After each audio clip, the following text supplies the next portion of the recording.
কিন্তু আমরা একটা যাত্রা শুরু করেছি। পথে কোথায় কি হলো, কোথায় গণ্ডক এলো, কোথায় বাধা বিপত্তি এলো, দুঃসংবাদ পেলাম, দুঃখের সংবাদ পেলাম, এই সমস্তকে অতিক্রম করে এসব মায়া এটা জনজগতে থাকে, বিশেষ করে পরিচিত। ভগবান শ্রীকৃষ্ণ যখন লীলা করতে এসেছিলেন তখন তার কথা চিন্তা করত ভগবান শ্রীকৃষ্ণকে কত উপদ্রবের সম্মুখীন হতে হয়েছে ভগবানকে। তিনি কিন্তু ও সমস্ত দেখেননি, তিনি তার সংকল্পে অটল থেকে 125 বছর লীলা করেছিলেন এবং যে উদ্দেশ্য নিয়ে এই ভারতবর্ষে এসেছিলেন তার সব পূর্ণ করে তিনি চলে গেছেন। ভগবান শ্রীকৃষ্ণ ছিলেন বলে সেই দ্বাপরে অপরাধ হয়নি তা কিন্তু নয়, রামচন্দ্রের সময় অপরাধ হয়নি তা নয়।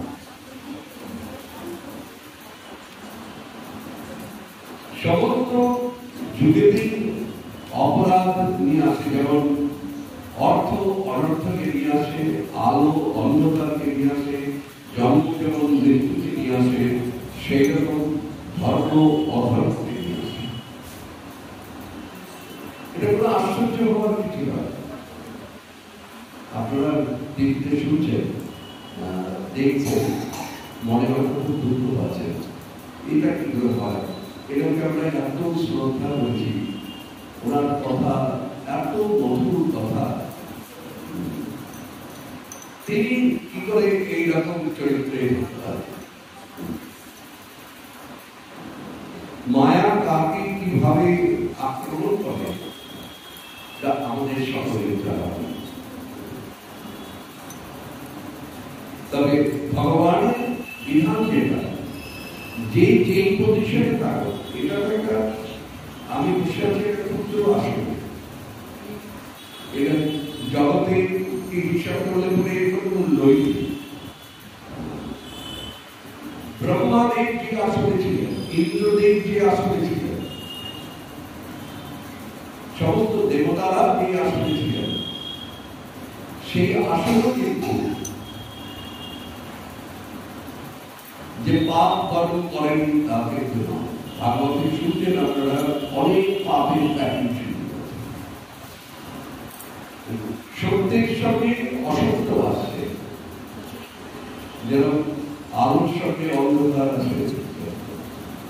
যেখানে দেখবেন ভালো মানুষ আছে, সাধুরা আছেন, সেখানে দেখবেন অসাধুরা আছে। কাজে আমরা এক হয় আপনি ইউটিউব দেখা ছেড়ে দিন, আমি সেটা বলবো না, কারণ অনেক মহাত্মারা ভগবানের কথা বলেন, সেগুলো কেন আপনি তাকে কেন ত্যাগ করবেন? যে অন্যায় করছেন তাকে ত্যাগ করবেন, ভগবানকে কেন ত্যাগ করবেন? ভগবানের কথাকে কেন ত্যাগ করবেন? খুব একটা দুঃখের কাহিনী এখন ইউটিউবে হচ্ছে, কালকে খবরেও দেখলাম, আমাদের সকলকে খুব দুঃখ দিচ্ছে, কিন্তু করার উনি করেছেন পাপি বলে আমি করবো না, সেই বিশ্বাসও করবেন না। আমাকে কি ভগবান কখন পাপ কর্ম করে দেবে কেউ দেখেই হবে না। আশ্চর্যবাদ কিছু, আপনারা অটুট থাকবেন শ্রী ভগবান কৃষ্ণের চরণ সেবা। আপনি আপনার লক্ষ্যে পৌঁছবার চেষ্টা করবেন, পথে যাই হোক না কেন, ওদিকের দিকে ওটা যারা ওই দিকে মনটা দিয়ে দেয়, মনে করতে হবে তারা জনজাগতিক বুদ্ধি সম্পন্ন, দেহাত্ম বুদ্ধি সম্পন্ন, এবং তারা ঈশ্বর বিমুখ, কৃষ্ণ প্রেম বিমুখ, তারা এরকম মনে করতে হবে। আপনাদের আমি শুনে খুব আনন্দ হলো, আপনারা উৎসাহের সঙ্গে বলছেন যে আবার সামনের বছর হবে। সামনের বছর আসতে অনেক দিন, 365 দিন, অতদিন দিয়ে অপেক্ষা করে থাকবে। মাঝে মাঝে হবে, মাঝে মাঝে এরকম হবে, 7 দিনের না হবে, 3 দিন করে করে হবে। এই মন্দিরটা আমি যেটা অনুভব করেছি, আমি 25 বছরের উপরে আমি যুক্ত করি মন্দিরের সঙ্গে। আমি দেখেছি এই মন্দিরে একটা ভাইব্রেশন, এই মন্দিরে এরকম অনুষ্ঠান যে পবিত্রতা লাগে, একটা বিরাট আসন করলেও সেটা পবিত্রতা লাগে। আমাদের জনসংখ্যাটা আমাদের কাছে মুখ্য বিচার্য বিষয়, আমাদের হচ্ছে কোয়ালিটি, গুণগত মান। যে ভক্তদের ভিতরে আছেন তারা 10 জনও বেশি যদি ভাগবত কথা শুনে তাতেই জগতের কল্যাণ। আমার এখানে কথা বলতে খুব ভালো লাগে, এই মন্দিরে একটা অপূর্ব ভাইব্রেশন আছে, এখানে ভালো কথা, এখানে লেকচার দেওয়ার প্রবণতা হয় না, ভগবানের লীলা কথা বলবার আকাঙ্ক্ষা। ভক্তরা কৃপা না করলে তো বলা যায় না। আপনারা কৃপা করেছেন বলে আমার মতো অভাব একজন ব্যাসাসনে বসে এই গরিবতা আজকে আমাদের আনন্দের দিন। একদিকে খুব আনন্দ, যেটা শুরু করেছিলাম সেটা আজকে শেষ হবে। এটা আমাদের জার্নি, আমাদের তীর্থ আজকে শেষ হবে। আমার দুঃখটা হচ্ছে বিদায়ের সময় যে দুঃখটা লাগে, একটা মানুষ ভক্তের সঙ্গে যখন সম্পর্ক স্থাপন হয় তখন তার সঙ্গে বিদায়টা খুব দুঃখ লাগে, খুব খারাপ। আমি যখন কালকে ঠান্ডা করিয়ে চলে যাব, আমার কিন্তু সবসময় এটাকে বলা যায় না, সকলকে বলা যায় না, কিন্তু ভক্তদের বলা যায় না। ভক্তরা ভগবানের বিশেষ নেতায় আপনারা দীর্ঘজীবী হন, বহুদিন বেঁচে থাকুন, কৃষ্ণ কথা শ্রবণ করুন, ধ্যান করুন, ভক্তের সঙ্গ করুন, দেখবেন জীবনটা আপনাকে মৃত্যু দমন করতে আপনার ইচ্ছা করবে না। এটা করে বলেন আনন্দ আছে। আনন্দ কিসের আনন্দ? খাওয়া দাওয়ায় আনন্দ নেই, টাকায় আনন্দ নেই, হরিকথা শ্রবণের একটা আনন্দ আছে, ভক্ত সঙ্গের একটা আনন্দ আছে। এই সঙ্গটা কিন্তু কোটি টাকা খরচা করলেও পাওয়া যায়। এই যে একটা সমস্যা, প্রত্যেকের ভিতরে যে একটা ভাগবত কথা শুনবার যে দুর্বার আকাঙ্ক্ষা দেখা যাচ্ছে, একটা সাত্বিক ভাব দেখা যাচ্ছে। যেটাকে আমরা খুবই আনন্দিত যে আমাদের ভক্ত ভগবানের কৃপাতে তিনি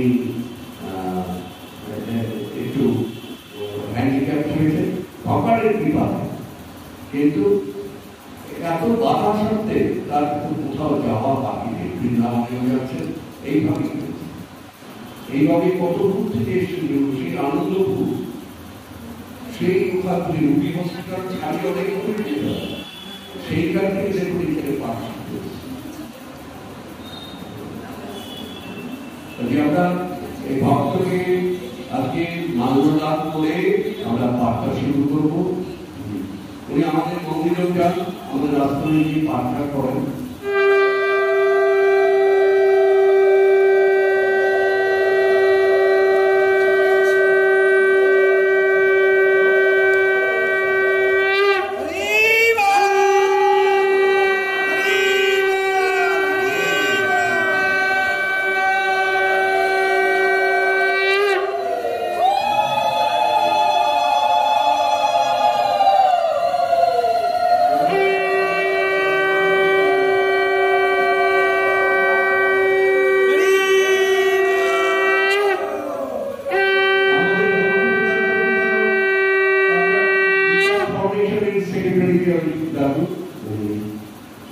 আমাদের এই প্রোগ্রামে ওনার অনেক অবদান আছে।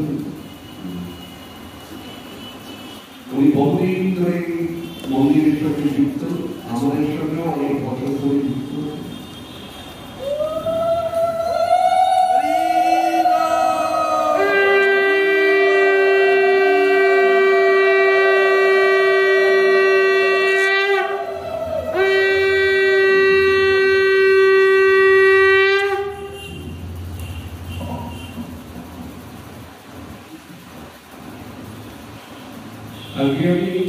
শ্রীমন মহাপ্রভু শিক্ষাষ্টক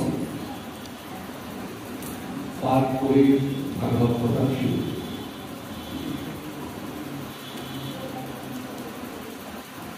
আপনারা পালনে করে এই বইয়ের থেকে ছবি তুলে জেরক্স করে চেতো দর্পণ মহাপ্রভু এটা তুলে নিয়ে নিত্য পাঠ করে মুখ্য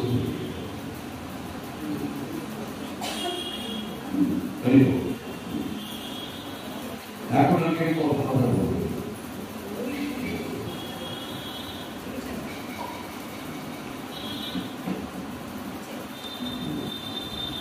চেতদর্পণ মানলিঙ্গ ভবমহাদাতি নির্বাণম শ্রেয় কৈরব চন্দ্রিকা বিতরণং বিদ্যাবধূ জীবনম आनन्दं भुक्तिवर्धनं पूर्णामृतास्वादनं सर्वत्र सुखपनं परं जयते श्रीकृष्णसङ्कीर्तनं नम्नकारि बहुधान्वित सर्वशक्ति तत्रार्पिता नियमितं स्मरणेन काल एतादृशी तव कृपावरं ममापि दुर्दैवमिदृशं इव जनेनानुरागः त्रिनादपिसुनिश्चैन तमो विषयिष्णुना अमानीयमानदेन कीर्तनया सदा नागनं नागनं नासुन्दरी कवितां जगदीशकामये मम जन्मनीश्वरे भवतारभक्ति भवितुमित्ते वैनन्दतरुगणिङ्गणपुत्कर्णविषदेववामुदौ कृपया तव पादपङ्कजस्थितभुजीसदृशविचिन्तय नैमङ्गलदुधारया हरनङ्गलदुद्धया किला कुलकोयिनिचितव बहु सदा पुराणपुराणयोगीश्वरि युगायुगमनिमिषैकचक्षिता तत्कृशायिकम् शून्याय जगत् सर्वं गोविन्दविरहीणमे कष्टेष्टवापदरता पितुष्टमङ्गलकृष्णा मद्माहकं कर्तुवा जटा तथा विघ्नतरं करो मत्प्राणनाथं स्वयं न पडः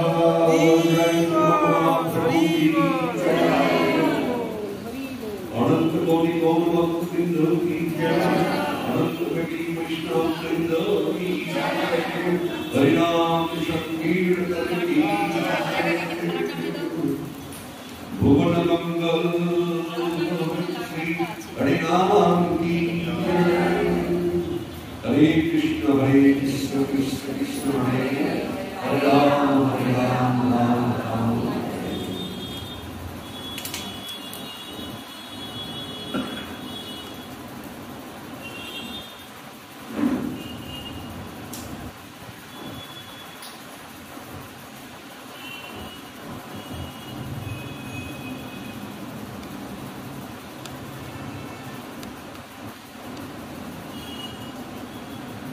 আমরা গতকাল কৃষ্ণের দারুণ জীবন সম্পর্কে আলোচনা করছিলাম আর কৃষ্ণ সুদামার মিলন আলোচনা করছিলাম। এর মাঝে আবার কয়েকটি লীলা বাকি আছে, সেটা আজকে আশা করব।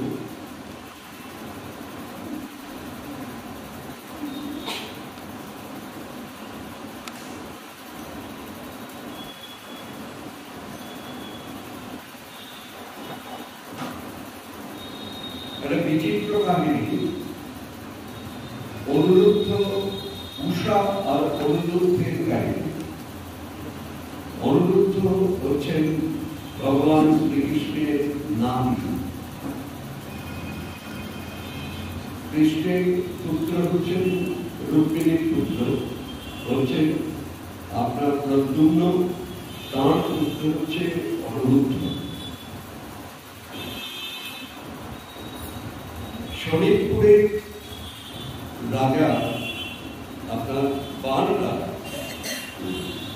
প্রহ্লাদের বন্ধু, প্রহ্লাদের ছেলে হচ্ছে বিরোচন, বিরোচনের পুত্র হচ্ছে আপনার বলি, বলি মহারাজ। বলি মহারাজের 100টি বেটবান পুত্র ছিল আর জ্যেষ্ঠ পুত্র ছিলেন আপনার বান আনাসুর। তিনি খুবই মহাদেবের ভক্ত ছিলেন, এত ভক্ত ছিলেন মহাদেবের, সবসময় মহাদেবের তপস্যা। মহাদেব অন্তরার প্রাণ। মহাদেব এই ভক্তদের কৃপা করবার জন্য যখনই কোনো বিপদে এই বান মহারাজ পড়তেন, বানাসু মহাদেব তাকে রক্ষা। বানাসুরের কন্যা উষা। উষা একদিন স্বপ্ন দেখেন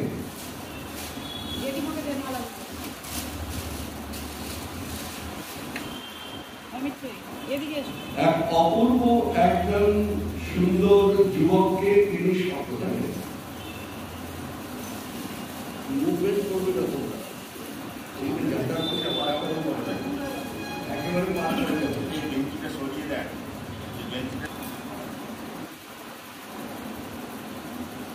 বানাসুরের বান রাজার মানে প্রহ্লাদের পৌত্র, তার একটি সুন্দরী কন্যা ছিল উষা।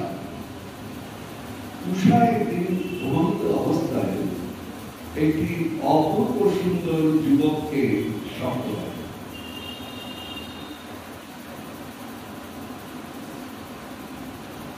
ওই স্বপ্ন থেকে তিনি ওই যুবকের প্রতি আকর্ষিত হয়ে তিনি চঞ্চল প্রকৃতি হয়ে যান। ওই যুবককে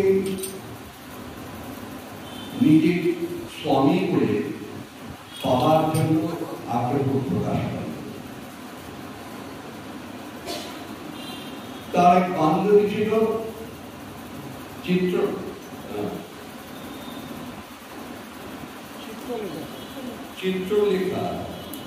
চিত্রলেখা কিন্নরী চিত্রলেখা। তাকে ডাকলেন, সে করতে পারত কি, তারও বিবরণ দিলে পরে সেই এক্স্যাক্টলি ওই মূর্তিটা সে এঁকে দেখাতা। তার এত বড় গুণ ছিল সেই চিত্রলেখা। উষা বললেন যে দেখ, আমি তো এরকম স্বপ্ন দেখেছি, এইরকম একটা পুরুষ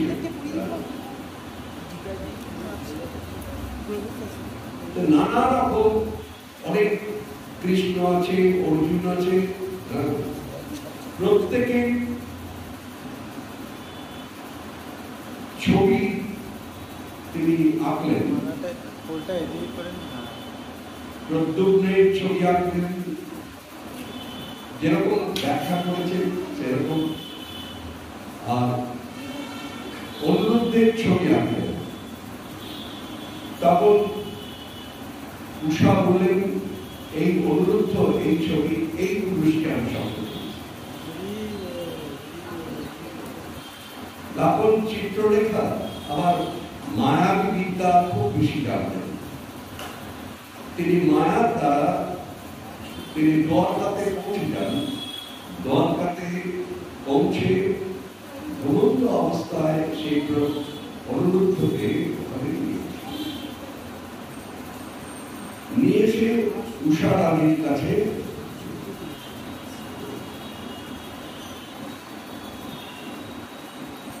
ভাবে আবেগে বিবাহের পূর্বেই তিনি অনুরুদ্ধের সঙ্গে রতি ক্রিয়া করেন।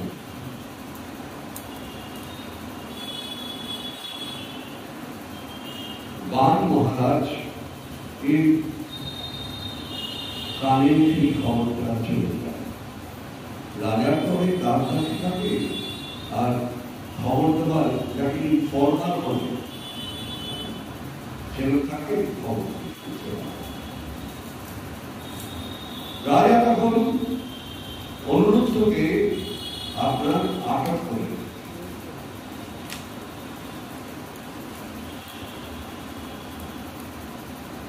দড়ি দিয়ে বেঁধে, সে তো আর জানে না কি কাণ্ডটা হয়েছে। এর জন্য অনুরুদ্ধ দায়ী নয়, তার কন্যা দায়ী। এবং কিভাবে অলৌকিক ভাবে ঘটনাটি ঘটেছে বাল মহারাজ সেটা জানে। শুধু সে জানে যে একটা পুরুষ আমাদের ঘরে এসে আমার কন্যাকে আপনার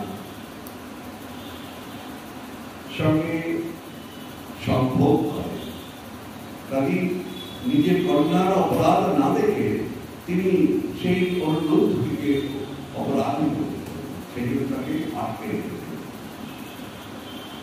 এই খবরটা আমার বর্তাকে পৌঁছবার সঙ্গে সঙ্গে কৃষ্ণ, নাতি তো বড় আদরের জিনিস হয়, নাতিকে আটকে রেখেছে।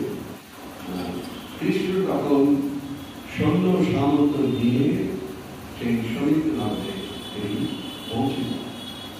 পৌঁছে গিয়ে বান মহারাজের সঙ্গে কৃষ্ণের মানে যুদ্ধ হয়। বান মহারাজ কৃষ্ণের সঙ্গে না পেরে মহাদেবের সংগ্রাম।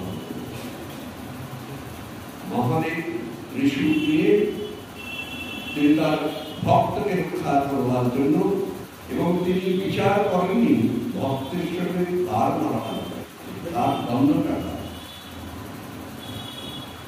তিনিও মোহগ্রস্ত হয়ে দেখেননি যে উনি কৃষ্ণ আমার প্রভু।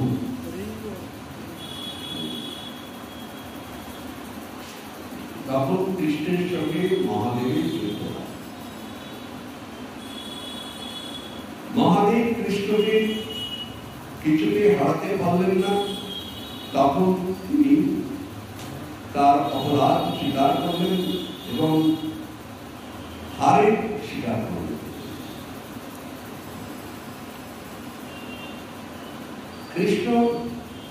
তখন কি করলেন, বান মহারাজের সমস্ত বাহু ছিল, সেই সমস্ত বাহু কেটে দিয়ে 4টে মাত্র হাত রেখে, আর মহাদেব ভক্তের জন্য তিনি বললেন, আমি চিরদিন তোমার এই প্রাসাদ আমি পাহারা, আগে থেকে পাহারা দিতে গিয়ে বান মহারাজ কৃষ্ণকে জানতে পেরে তখন তিনি সারেন্ডার করলেন, করে দিয়ে নিজের হাতে তুষার সঙ্গে অনন্ত, আগে জানতেন না, এই অনন্তকে পরে জানলেন যে কৃষ্ণের নাতি, তখন নিজের হাতে তাদের সমর্পণ করলেন, তারা দ্বারকায় চলে গেলেন, চলে গিয়ে গান্ধর্ব মতে বিবাহ করলেন। বিবাহ করলেন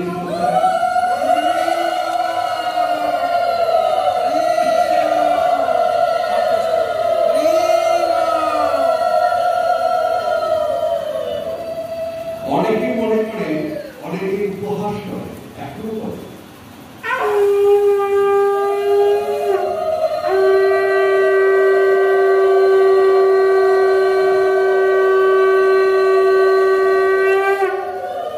অনেকে মনে করেন কৃষ্ণ বাঁশি বাজাতে জানে, মিষ্টি মিষ্টি কথা বলতে পারে,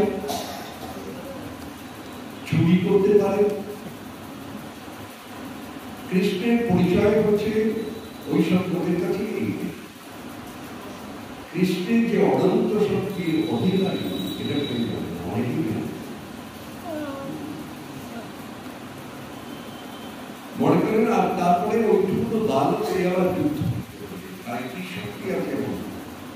হ্যাঁ, ওইটুকু বালক যদি মনুষ্য হয় তাহলে তার শক্তি, কিন্তু ভগবান তো মনুষ্য না, ভগবান ওই পুত্র আকারেও পূর্ণ শক্তিমান।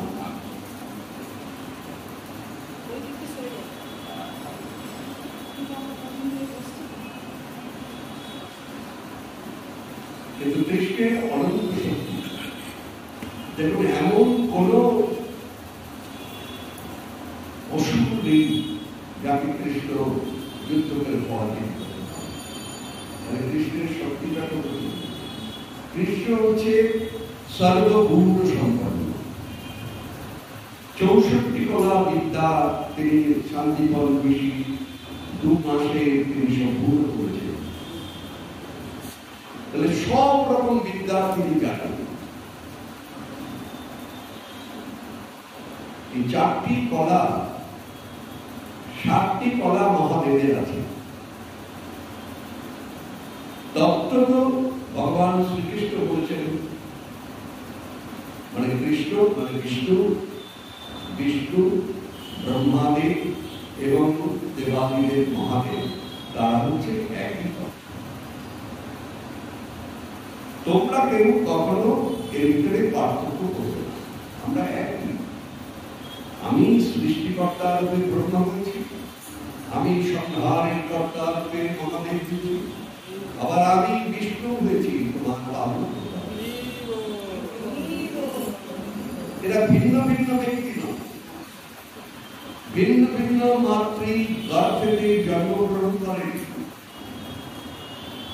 এরা আমার প্রকাশ, এরা আমার কাছ থেকে ম্যানিফেস্ট করে, প্রকাশ করে। আমার কখনো কখনো ভুল হয়ে যায়, সেই জন্যই আপনার এই যুদ্ধ হয়, কিন্তু আসলে আমরা সব।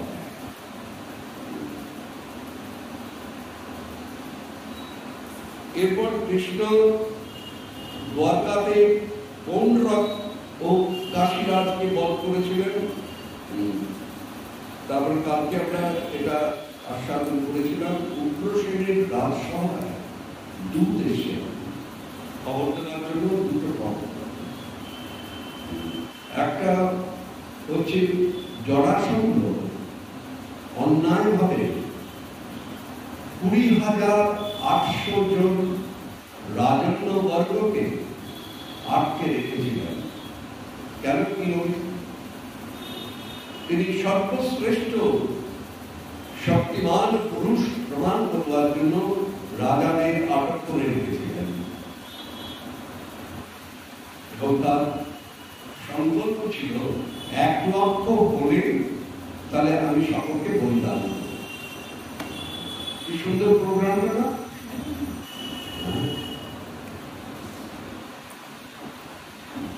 1 লক্ষ নারী মানে আপনার প্রেমের যন্ত্রে তিনি বদ্ধ হলেন।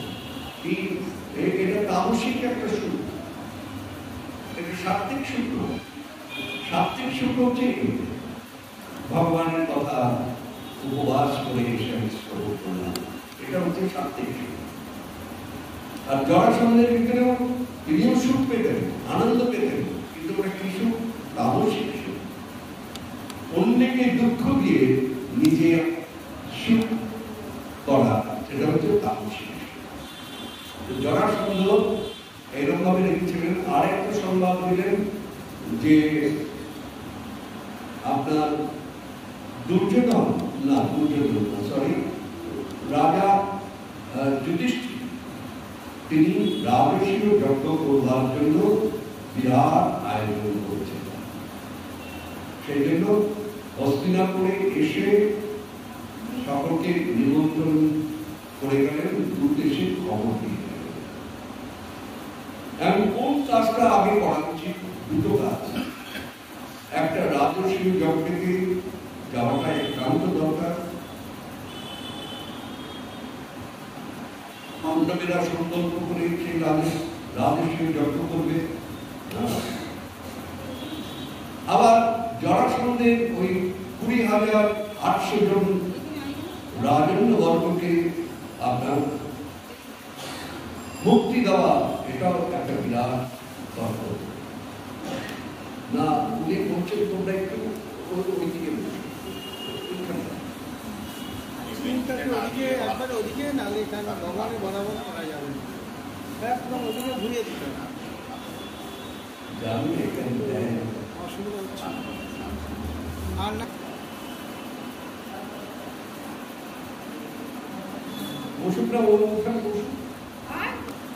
এখন ভগবান শ্রীকৃষ্ণ তখন দেখলেন যে দুটো কাজ, দুটোই খুব ইম্পর্টেন্ট কাজ, কোনটা আগে করা দরকার। তিনি উদ্ধবকে ডাকলেন, তিনিও রাজস্বীয় যজ্ঞে যাবেন বলেন এই দুটো ইম্পর্টেন্ট কাজ হচ্ছে, তোমার কি মত করো কোন কাজটা আমাদের আগে করা উচিত। উদ্ধবজি বললেন রাজস্বীয় যজ্ঞেতেই তোমার অ্যাটেন্ড করা উচিত। সকলে রাজি হলেন। বর্দা থেকে সকলে মিলে সেই হস্তিনাপুরে রাজস্বীয় যজ্ঞে করবার জন্য দেখলেন বিরাট কাজ করেছে, আয়োজন হয়েছে। যুধিষ্ঠির প্রত্যেক এক একটা করে নির্দিষ্ট কাজ দিয়েছেন। কাউকে রন্ধন করা, কাউকে অতিথি অভ্যর্থনা করা, সকলকে একটা একটা করে কাজে, কাউকে হিসাব পরীক্ষা করা, হিসাব রাখা।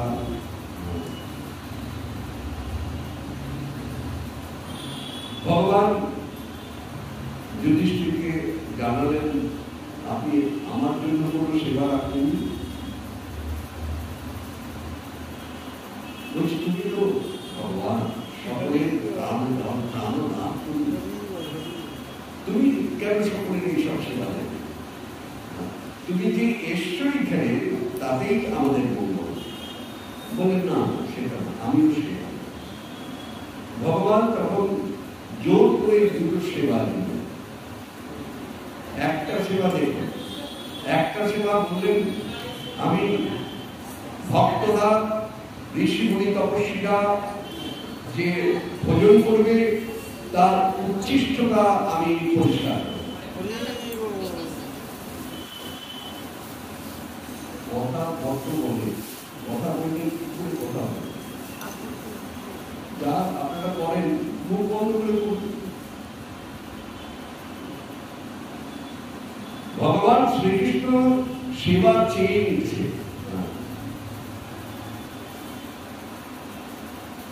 আর আমাদের মন্দিরে কয়েকদিন আগে এক ভদ্রলোক এসেছিলেন, আগে কিন্তু আমরা ভুলে গেছি, আমার দেখা পাইনি, এবার আমার দেখা পেয়েছে। আমি গতবার গেছিলাম, তা উনি ফোন করেছেন, আপনি চলে আসুন, চলে এসে বলো আমার কিছু টান নেই, আমি বিবাহ করিনি। কথাটা শুনুন, খুবই ইন্টারেস্টিং। বিবাহ করিনি আমি, আমার কোনো কিছু টান নেই, আমি মন্দিরে সেবা দিই। এই 50-55 বছর বয়স, চেহারাটা ভালো। আমি সেবা দিতে চাই, সারা জীবনটা মন্দিরে থাকতে চাই। আমি অনেকে বললাম পায়খানা পরিষ্কার করতে পারবে, পরীক্ষা করলাম নাকি, মন্দিরে থাকলে তো সবকিছু করতে পারে, সে মহারাজই হোক আর কেন। মন্দিরে কোনো কাজটাই ভিন্ন নয় না, কারণ প্রত্যেকটা কাজই কৃষ্ণের সেবা, এটাকে কৃষ্ণ ভাবনামৃত কর্ম বলে। যে কোনো কাজটা, ভক্তরা পায়খানা যাবে, সেই জায়গাটাকে পরিষ্কার করেন সেবকের কাজ। ঝাড়ু দেওয়া, বলেন আমি বিএ পাস করেছি, আমি পায়খানা পরিষ্কার করবো, চ্যাট করে উঠে পড়ে যাওয়া। আবার দেখি আপনি এত এক্সাইটেড হয়ে চলেছেন। তারপরে অনেক করে বোঝালাম, বোঝাবার পরে যে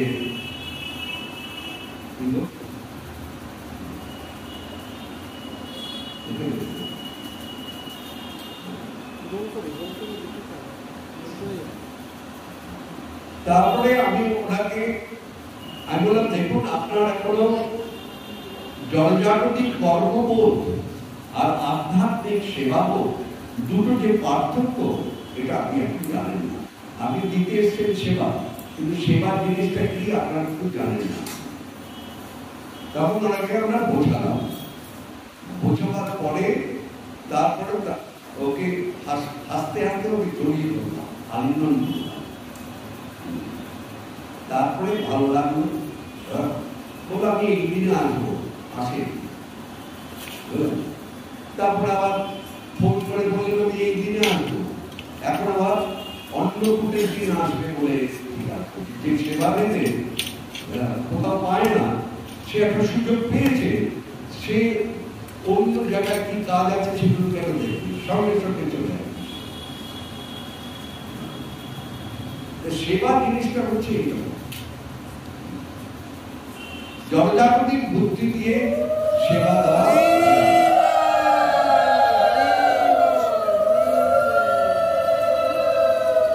ভগবান শ্রীকৃষ্ণ দেখুন কোন সেবাটা বেছে নিলেন, আমি সাধু সন্তের পদ ধৌত করি, আর কি করব, আর তারা প্রসাদ পেলে পড়ে তার উচ্ছিষ্ট আমি পরিষ্কার করি। দেখুন কৃষ্ণের কোনো অভিমান নেই। কৃষ্ণ দেখুন কালকে শুনেছেন যে সুদামার শ্রীপাদ পদ্ম ধৌত করে দিয়েছে, পায়ে কাঁটা লেগেছে, সেই কাঁটা তিনি নিজে তুলেছেন। এই হচ্ছে সেবা। গুরুদেবকে ভক্ত কিভাবে সেবা দেয়? গুরুদেব যদি বৃত্ত হয়ে যায়, জগজগতের বৃত্ত পিতা মাতাকে তাড়িয়ে, এই দিয়ে এখন আর কি হবে? এই গুরু লোকটাকে কি আমাদের সাংসারিক জীবনে বাধা সৃষ্টি করবে? এটা করিস না, এটা করিস না, এটা করিস না বলবে। একা টাকা থাকলে ওর লোকে দিয়ে আসবে, নইলে। কিন্তু ভগবান কিন্তু সেটা করছেন। ভগবান লীলা করে উদাহরণ সৃষ্টি করেন, যাতে আমরা সাধারণ লোকেরা ভগবানের সেই দিব্য এই যে সেবার ভাব, এটা আমরা যাতে অন্য অনুসরণ ফলো করতে হবে।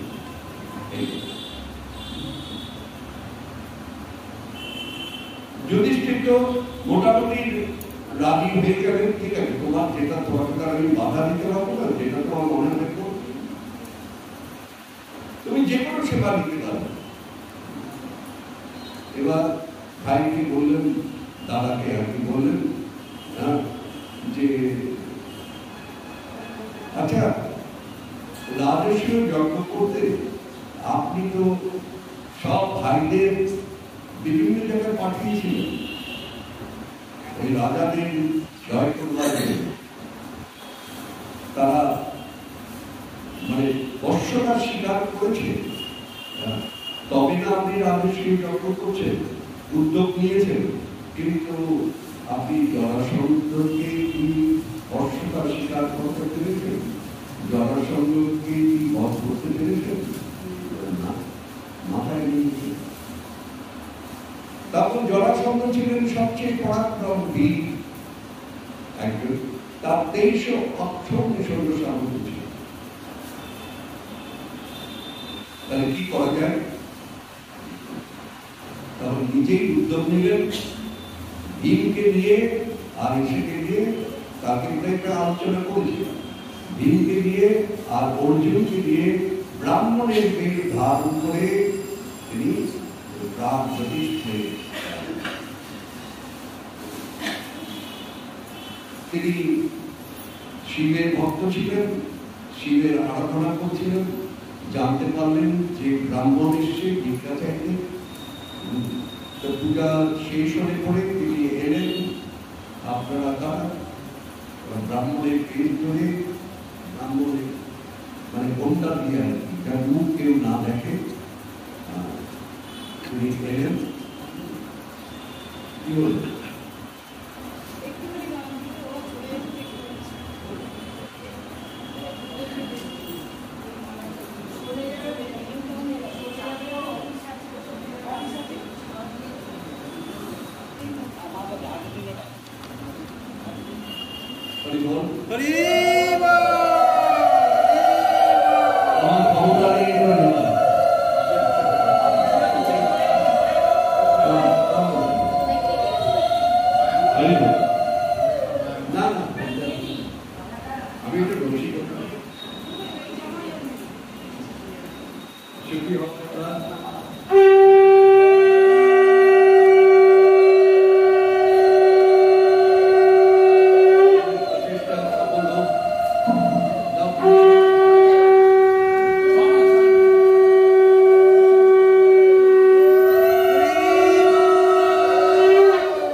I love you.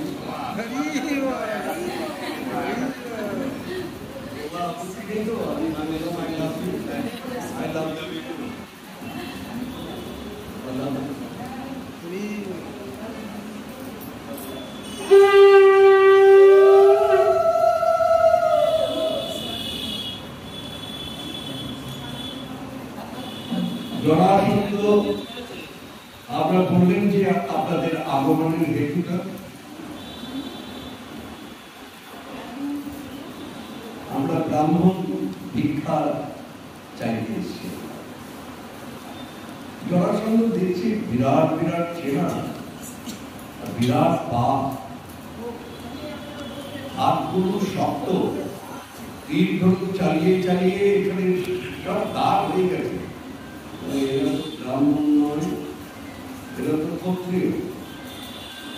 মুখ দেখতে পাচ্ছে না, বুঝতে পারলেন এরা ব্রাহ্মণ নয়। বলেন আপনারা তারা আপনাদের পরিচয় কি? তখন চিনতে পারলেন তোমাদের এখানে আসবার কারণটা বলে আমরা ভিক্ষার জন্য এসেছি, তবে চাল ডাল আলু ভিক্ষার জন্য নয়, পয়সার জন্য নয়, আমরা যুদ্ধ ভিক্ষা চাই, যুদ্ধ ভিক্ষা চাই। তার সঙ্গে আপনার সঙ্গে যুদ্ধ। জরাসন্ধ বললেন, হ্যাঁ, ভগবান কৃষ্ণ বলেন আপনি আমাদের তিনজনের যার ইচ্ছা তার সঙ্গে যুদ্ধ করতে পারেন। বলেন আমি তো কৃষ্ণের সঙ্গে যুদ্ধ করবই না, কৃষ্ণ রণছোড়, যুদ্ধ ছেড়ে পালিয়েছে। বারবার আমি আক্রমণ করেছি মথুরা, কি কায়দা করে কূট কৌশলের দ্বারা আমাকে পরাজিত করবে, ওইটুকু বালক, ওর সঙ্গে আমি যুদ্ধ করব। আবার পালিয়ে গেছিল সেই কথা। এই তো আপনার পার হয়ে এসে দ্বারকাতে এসে সেই দ্বারকা পুরী রচনা বিশ্বকর্মা, ওর সঙ্গে আমি যুদ্ধ করব। আর অর্জুন, অর্জুন আমার ছোট ভাইয়ের মতো, অর্জুনের সঙ্গে আমি কি করে যুদ্ধ করবো বড় ভাইদের? এখন বাঁচলো কে? কে বাঁচলো? ভীম। ভীমের সঙ্গে আমি যুদ্ধ করতে পারি। যুদ্ধটা দেখো সমান সমান না হলে হয় না, এই জন্য ভীমের সঙ্গে আমি যুদ্ধ করতে পারি। যুদ্ধ শুরু হলো, প্রথমে গদার যুদ্ধ হলো, অনেক দিন ধরে সেই গদার যুদ্ধ চলল, কেউ কাউকে হারাতে পারলো না।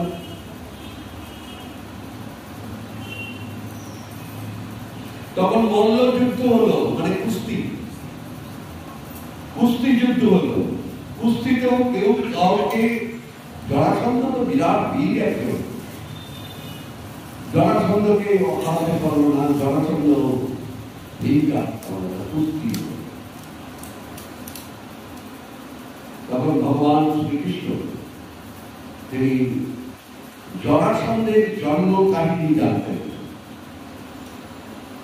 জরাসন্ধের যখন জন্ম হয়,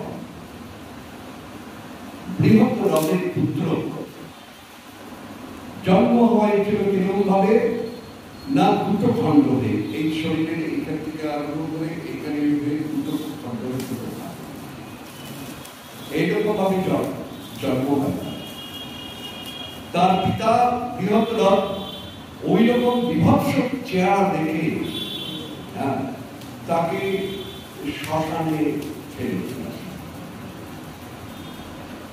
ওই শ্মশানে থেকে এক রাক্ষসী বাঁচল, তার নাম জরা। জরা ওখানে গিয়ে দেখে একটা বাচ্চা, সে এইখানে আর্ধেক কান্নাকাটি করছে, এদিকে আপনার কান্না করছে, সম্পূর্ণ আলাদা একটা দুটো দেহ। তিনি তার খেয়াল খুশি মতো তখন ওই দুটো দেহ নিয়ে এরকম করে আওয়াজটা হচ্ছে জোড়া লাগে। এই থেকে তার নাম হয় জরাসন্ধ। কাজে কৃষ্ণ জানতেন ওর দেহটাকে যদি দুভাগ করে দেওয়া যেতে পারে তাহলে তার কৃষ্ণ তো যুদ্ধ করবে না, কৃষ্ণ ইশারা করেও বলতে পারে না আমার সঙ্গে যুদ্ধ হচ্ছে, তুমি কেন সাহায্য করবে বুদ্ধি দিয়ে, সেটা চলবে। কৃষ্ণ কূট কৌশলের দ্বারা এমন মায়া বিস্তার করলেন, কৃষ্ণ কি ইঙ্গিত করে দেখাচ্ছে জরাসন্ধ দেখতে।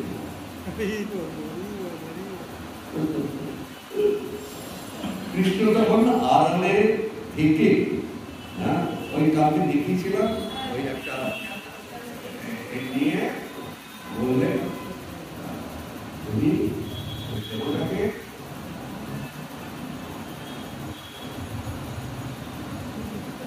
ভীম বুঝতে পারলেন, বুঝতে পেরে তার একটা পাকে তিনি পা দিয়ে চেপে ধরলেন, আর একটা বাহু দিয়ে তার দেহটাকে এইরকম ভাবে জরাসন্ধের মৃত্যু হয়। তারা ফিরে আসেন, ফিরে আসতে বললেন, কৃষ্ণ বললেন এবার আপনি রাজস্বীয় যজ্ঞ শুরু করছেন। রাজস্বীয় যজ্ঞ, বড় বড় পণ্ডিতরা এসেছেন, ঋষিমুনিরা এসেছেন, বিরাট যজ্ঞ হবে, প্রচুর অতিথিরা এসেছেন, দ্বারকা থেকে সকলে এসেছেন, সব জায়গা থেকে এসেছেন ভারতবর্ষে। এবার প্রশ্ন উঠেছে, যেমন আমি এখানে এলাম, জিনিসটা বুঝবার আছে, আমি এলাম, আমি কথাটা আছে, এখানে আরো হয়তো অনেকে বড় বড় লোক আছে, কিন্তু আজকের দিনে আমার গুরুত্ব সবচেয়ে বেশি। বাড়িতে বিবাহের দিনে যত সুন্দর পুরুষ আছে, যেরকম সাজসজ্জা করে আসুন, সকলের নজরটা তার দিকে থাকে পরে। কাজে বরকেই ওই দিনটাতে সবচেয়ে বেশি সম্মানটা। এবার যুধিষ্ঠির বললেন, এই আমাদের এই যজ্ঞে শুরু হওয়া প্রথম যে অর্ঘটা মানে পূজা, কাকে করে, কে শ্রেষ্ঠ তাকে করে। সঙ্গে সঙ্গে মাদ্রী পুত্র সহদেব উঠে দাঁড়িয়ে বললেন, একমাত্র কৃষ্ণই হচ্ছে এর উপযুক্ত। তিনি কৃষ্ণের সমস্ত গুণাগুণ মানে বললেন সকলকে, বলে কৃষ্ণ যা বলেছেন লীলা করেন, তাহলে এই জগতে কোন মানুষের পক্ষে এটা সম্ভব নয়। এটা মুনি ঋষি তপস্বী যারা আছে তারাও সকলে স্বীকার করেন যে কৃষ্ণই পরমেশ্বর ভগবান। ঈশ্বরঃ পরমঃ কৃষ্ণঃ সচ্চিদানন্দ বিগ্রহ অনাদিরাদির গোবিন্দম সর্বকারণ কারণ।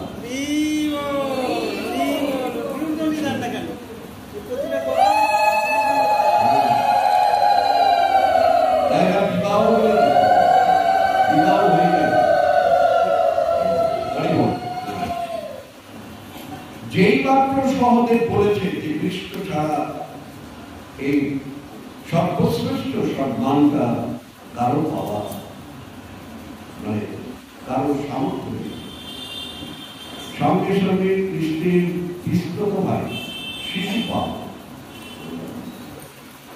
ওই যে জয় বিজয় অভিশাপ দিয়েছিল, বলেছিলেন যে 3 জন্মে তোমরা অসুর হয়ে জন্মগ্রহণ করবে। এক জন্ম হয়ে গেছে হিরণ্যাক্ষ ও হিরণ্যকশিপু, দ্বিতীয় জন্মেতে বিভীষণ ও কুম্ভকর্ণ হয়ে জন্মগ্রহণ করেছিল, সেটা ত্রেতা যুগে হয়ে গেছে। আর দাপর যুগেতে শিশুপাল ও দন্তবক্র এরা সকলে কৃষ্ণের বিস্তৃত ভাই। শিশুপাল দন্তবক্র, শিশুপাল উঠে কৃষ্ণ উদ্ধব কাকার ছেলে। উদ্ধবের ক্যারেক্টার কি ছিল, যে কৃষ্ণকে কিছু অর্পণ না করে, নিবেদন না করে তিনি কখনো কিছু গ্রহণ করতে পারতেন না, করতেন না। কৃষ্ণকে এত সম্মান করতেন, উনি জন্মের থেকেই বুঝতে পেরেছেন যে কৃষ্ণ পরমেশ্বর ভগবান, লীলা করবার জন্য এসেছেন, সেই রকম ভাবে শ্রদ্ধা। আর শিশুপাল জন্মাবার পর থেকেই কৃষ্ণকে গালাগালি না দিয়ে তার খাওয়া হতো, প্রচুর গাল বন্ধ করতে হচ্ছে,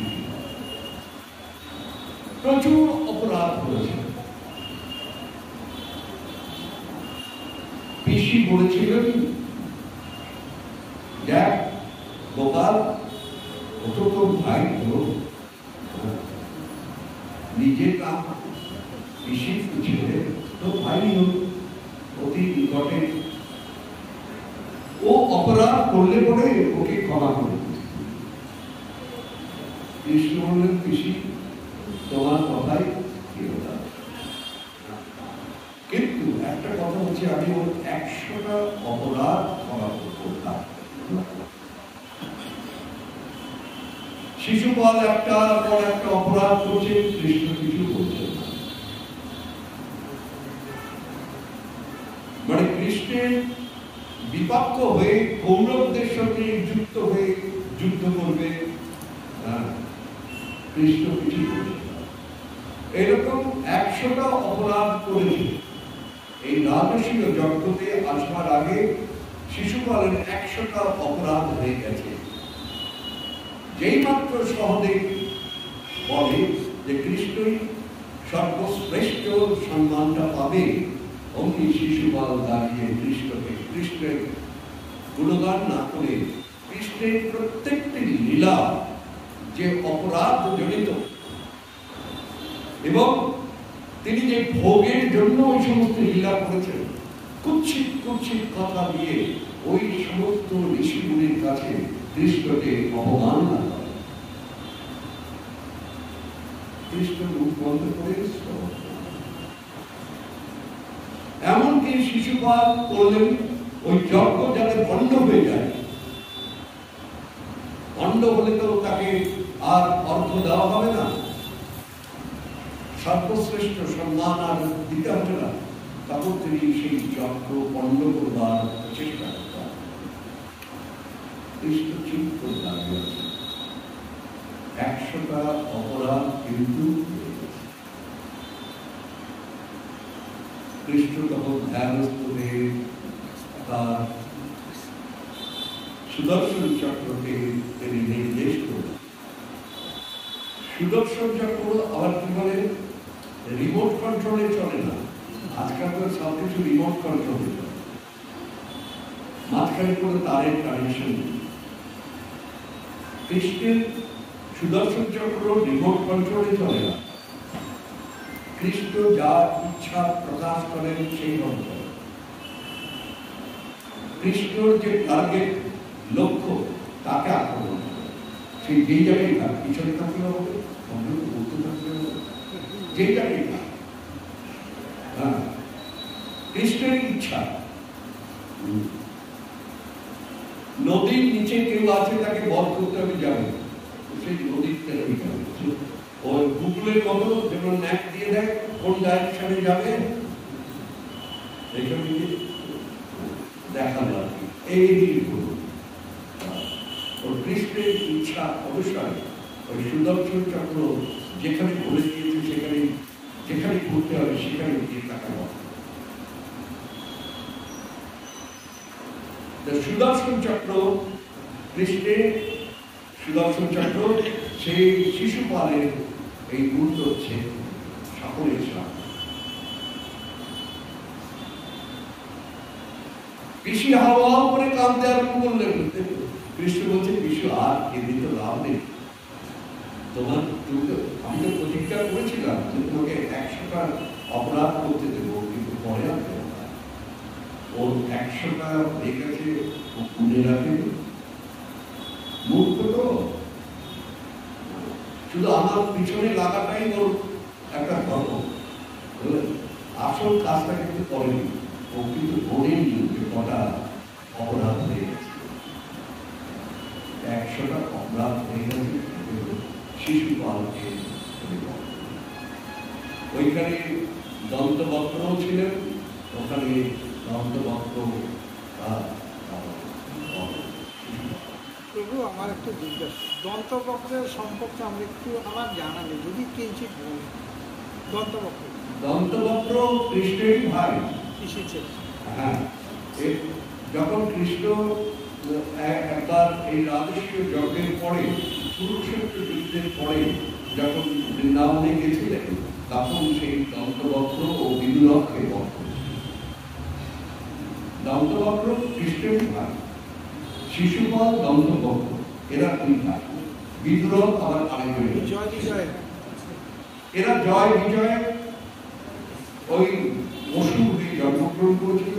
ভগবান তাদের কথা দিয়েছিলেন যে তোমাদের বিরাট শক্তি দিয়ে আমার বিরুদ্ধাচার করবে তোমরা, এবং আমি তোমাদের বধ করে আবার জয় বিজয় তোমাদের সব স্থানে আমি করব।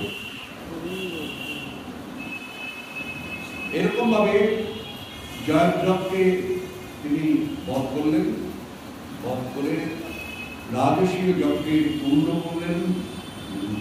আর রাজা যুধিষ্ঠির বিরাট শক্তি ধারণ করলেন। সমস্ত রাজারা তার কাছে বসবাস করেন।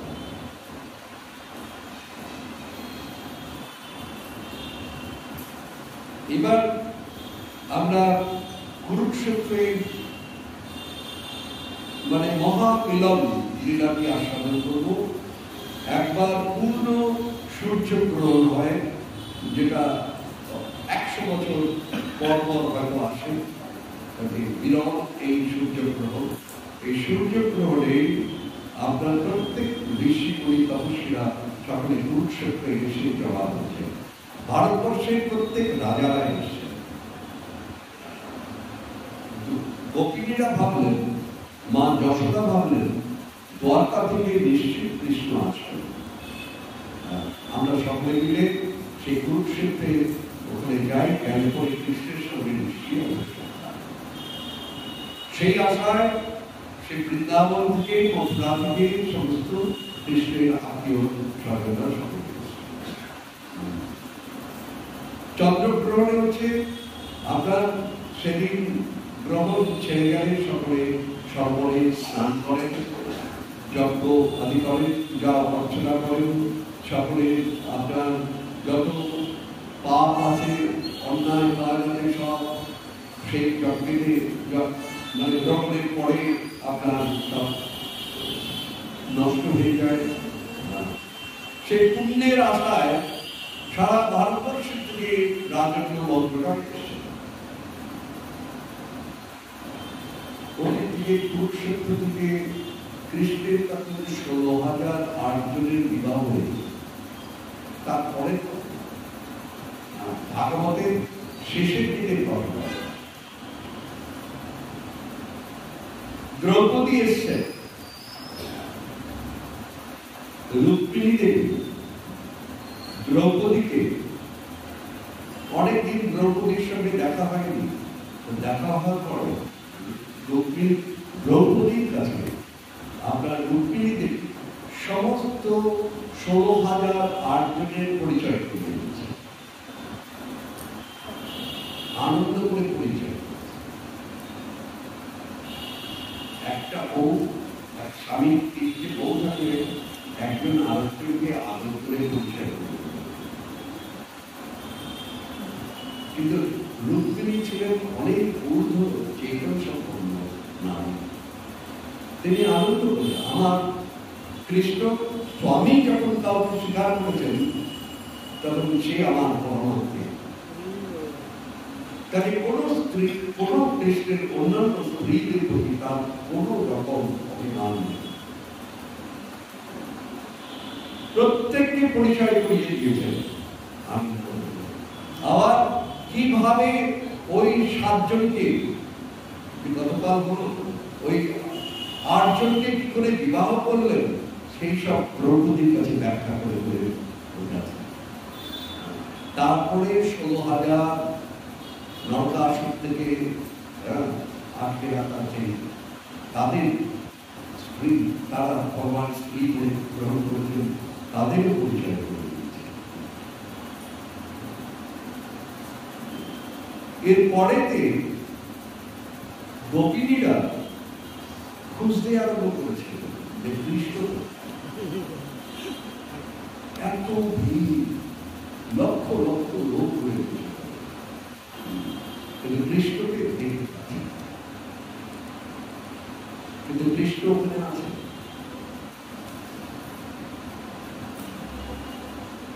কোন কোন রাজা এসছেন সকলকে দেখছেন, কৃষ্ণকে দেখতে পাচ্ছেন না, দেখতে পেয়েছে, চিনতে পারছেন। কেন? গোপিনীরা কৃষ্ণকে জানে রাখালের দেশে, আর এখানে কৃষ্ণ এসছে রাজার যোদ্ধার দেশে। ওই রূপ ওরা না তো কোনোদিন দেখেছে, না তো পছন্দ করে, ওই রূপে কৃষ্ণকে স্বীকার তারা করেনি না। এই আমাদের কৃষ্ণ।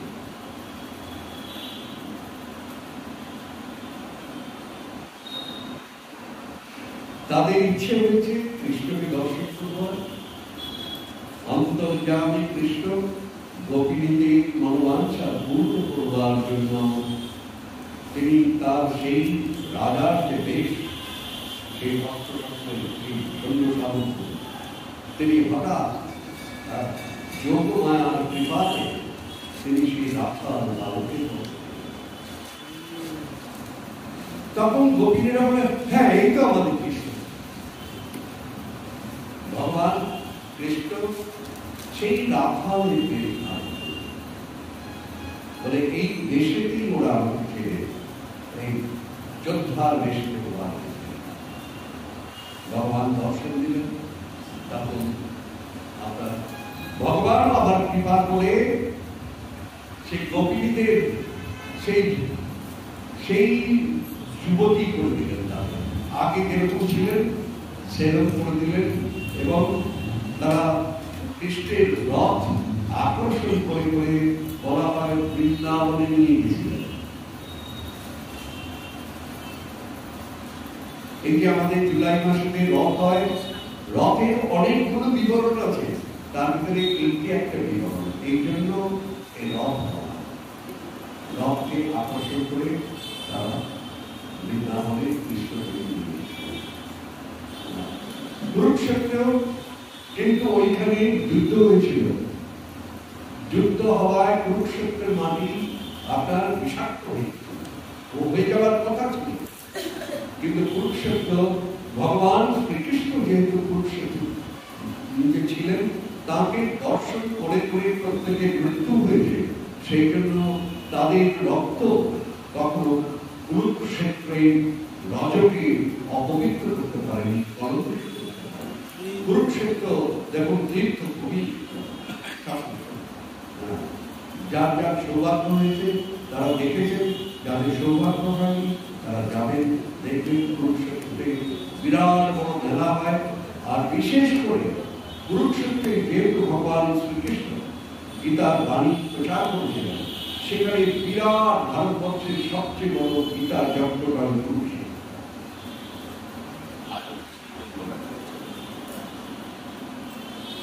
কুরুক্ষেত্র তীর্থভূমি। কারণ কি কারণে? যেহেতু ভগবান শ্রীকৃষ্ণ রয়েছে,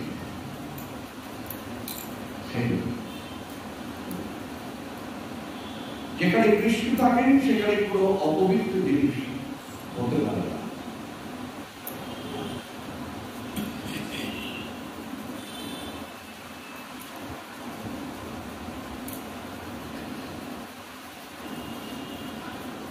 কৃষ্ণের ভগিনী আপন কন্যা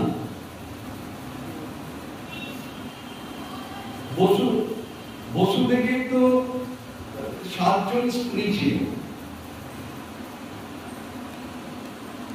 রাজা দেবকের 7 কন্যাকেই বসুদেবের সঙ্গে বিবাহ।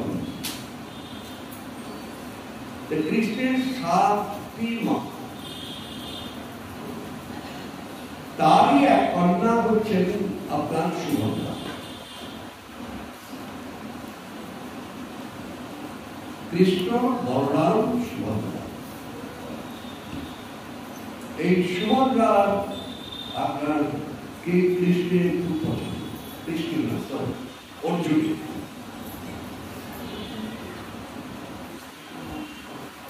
কৃষ্ণ সেটা অনুমতি দিয়েছিলেন, দেওয়ায় তাকে হরণ করবার সমস্ত ব্যবস্থা কৃষ্ণ করে দিয়েছিল। বলরাম এটা পছন্দ করে, কিন্তু কৃষ্ণ করেছে বলরাম কিছু করতেও পারে। কৃষ্ণ আপনার সুভদ্রাকে দ্বারকা থেকে তিনি হরণ করে নিয়েছিলেন এবং বিবাহ। অর্জুনের কটা স্ত্রী? দ্রৌপদী, উলুপি, নাগের কন্যা, চিত্রাঙ্গদা, সুভদ্রা। নাগ কন্যাকে বিবাহ করেছিল পাতালে। তারপর এসে মণিপুরের রাজকন্যা চিত্রাঙ্গদা এখানে করেছিলেন।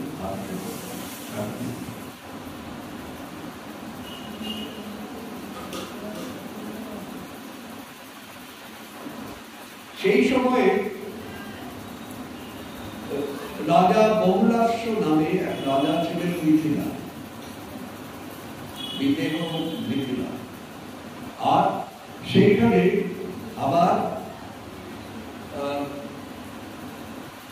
আপনার শ্রুতদেব নামে এক পরম ভক্ত ছিলেন। দুজনেরই খুব ইচ্ছা, তারা কোনোদিনও কৃষ্ণকে দেখেনি, কিন্তু দুজনেরই ইচ্ছে কৃষ্ণের সঙ্গে মিলিত হওয়া। ভগবান অন্তর্যামী, তিনি তাদের মনের ইচ্ছা বুঝতে পেরে একবার তিনি চলে আসেন, সে মিথিলায় চলে আসেন। এসে যখন শুনতে পায়, রাজা যখন শুনতে পায় কৃষ্ণ স্বয়ং এসেছেন, তিনি তখন কৃষ্ণ যেখানে আছেন সেখান থেকে তাকে অভ্যর্থনা জানিয়ে সৈন্য সামন্ত নিয়ে তাকে অভ্যর্থনা। কৃষ্ণকে রাজপ্রাসাদে ঢুকবার আগেই তার পদ ধৌত করে পদ সেবা করছেন। সঙ্গে সঙ্গে রাজা চোখে জল ফেলে বলছেন, আমি খুবই খুশি হব আপনি যদি আমার এই রাজভবনে 3-4 দিন অবস্থা। কৃষ্ণ হ্যাঁ ঠিক, পরম ভক্ত, কোনদিনও কৃষ্ণকে দেখেনি, দেখবার খুব আগ্রহ। এদিকে আবার শ্রুতদেব নামে এক দরিদ্র ব্রাহ্মণ ছিলেন, তিনি কৃষ্ণ বল প্রাণ, কৃষ্ণকে না দেখে থাকতেন, অর্থ কৃষ্ণকে কোনদিন শুনে তার এই অবস্থা। তিনিও কৃষ্ণ আসবেন বলে ওখানে চলে এসেছিলেন। চলে এসে তিনিও কৃষ্ণকে অনুরোধ করলেন, আপনি যদি কৃষ্ণ জানতেন যে আমার ভক্ত, আপনি যদি কৃপা করেন, কৃপা করে আমার গৃহে অবস্থান করেন। কৃষ্ণ তাকেও এক।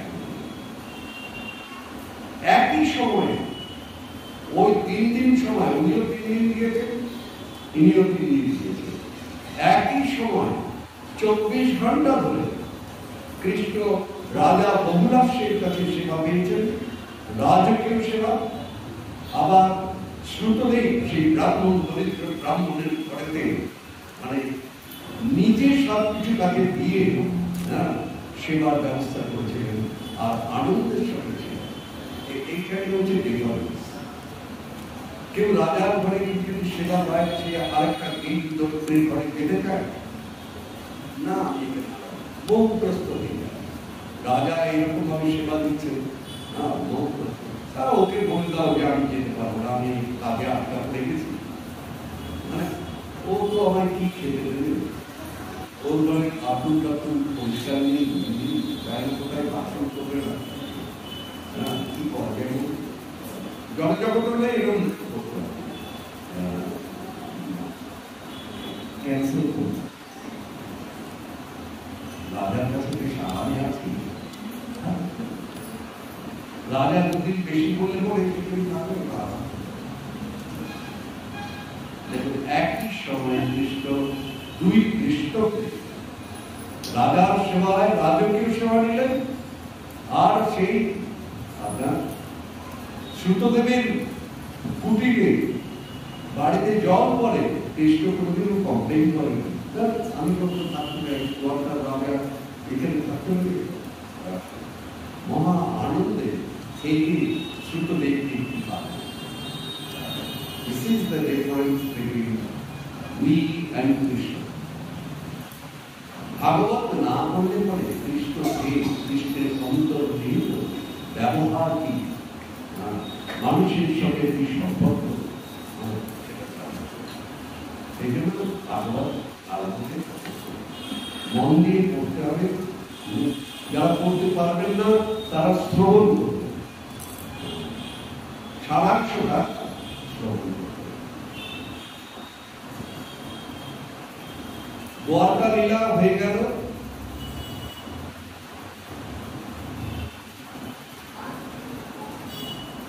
এবার কৃষ্ণের অন্তিম লীলা, আজকে শেষ দিন, শেষের দিকে যেতে হবে। আমাদের কৃষ্ণের কি কি লীলা হলো? গোকুল লীলা হলো, তারপরে বৃন্দাবন লীলা, তারপরে মথুরা লীলা হলো, তারপরে দ্বারকা লীলা হলো। দ্বারকা লীলাটাই সবচেয়ে বড়।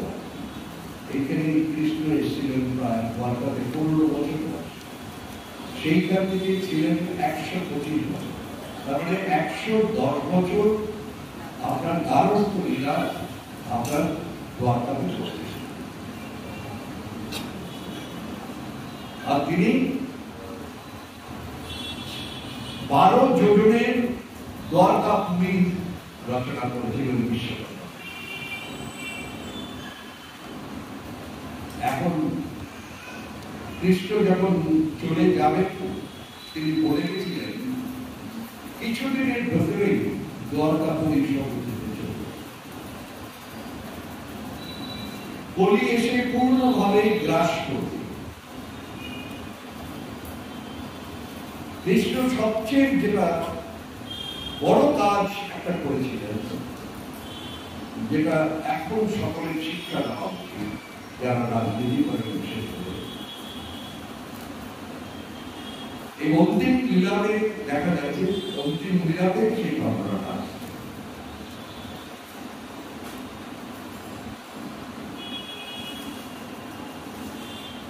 উদ্ধবজিকে প্রথম কৃষ্ণ খবরটা দেয়, এর আগে দেবতারা এসে কৃষ্ণকে এসে আবেদন করেছিলেন, প্রভু আপনি সংকল্প করে বড়দামি এসেছিলেন, পরিত্রাণায় সাধুরাং বিনাশায় ধর্ম সংস্থাপনায় সম্ভবামি, আপনি এসেছিলেন সব কাজ। এবার আপনি আপনার চিন্ময় অপরাধ আমাদের,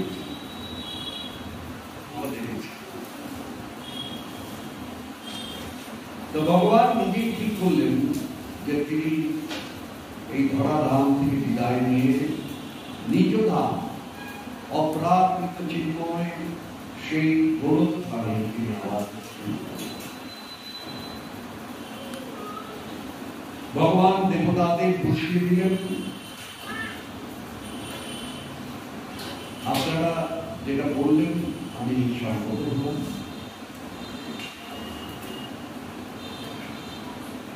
তো তিনি প্রথমে উদ্ধবকে ডাকলেন। উদ্ধব তো কৃষ্ণ চলে যাবেন এটা উদ্ধব শুনে একবারে বাচ্চাদের মতো কান্নাকাটি শুরু করবে। উদ্ধব দুঃখ তাকে প্রকাশ করে, চিন্তা করতে পারে না যে কৃষ্ণ এখানে থাকে না, কৃষ্ণ তো সর্বত্র আছে, কিন্তু এইরকম ভাবে প্রকাশ্যে কৃষ্ণকে দেখার সৌভাগ্য সব যুগে হয় না, সব কালে হয় না। যারা দর্শন করেছেন তারা তাদের জীবন, যারা সঙ্গ করেছেন, যেসব অসুরদের তিনি বধ করেছেন তাদের জীবন ধন্য হয়েছে। তো উদ্ধব থেকে বললেন আমি তো চলে যাব, তুমি চলে গেলে পরে আমি কি দিয়ে থাকবো?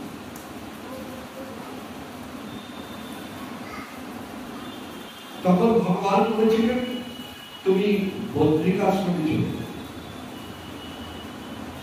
গিয়ে আমার এই অমৃত বাণী, এই ভাগবত তুমি জগতের প্রচার।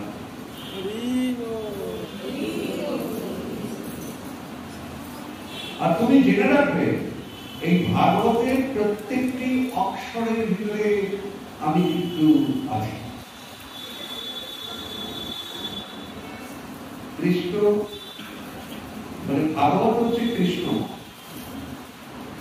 শুরু হয়েছে কৃষ্ণের প্রণাম দিয়ে, সচ্চিদানন্দ রূপায় বিশ্বসত্যাদি হেতবে তাপত্রয় বিনাশায় শ্রীকৃষ্ণায় বয়ং। আবার সুখদেব গোস্বামী শেষ করছেন ভবে ভবে যথা ভক্তি আদরস্তম জায়তে তথা পুরুষা দেবেশ নাম কর্মণ্যতঃ নাম সংকীর্তনং যস্য সর্বপাপ প্রণাশনম প্রণামে দুঃখ শমনম তং নমামি হরিম। সেই হরিকে প্রণাম করে শুরু করবেন, হরিকে প্রণাম করে শেষ করবেন। আর মাঝখানে কি আছে? মাঝখানে শুধু সেই মানে কৃষ্ণ। ভাগবতের প্রত্যেকটি অক্ষরে অক্ষরে কৃষ্ণ বিদ্যমান।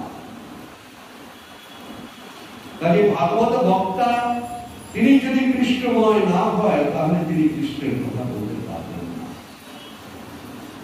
যারা শ্রোতা তারা যদি কৃষ্ণময় না হয় তারা শুনে আনন্দ পাবে না।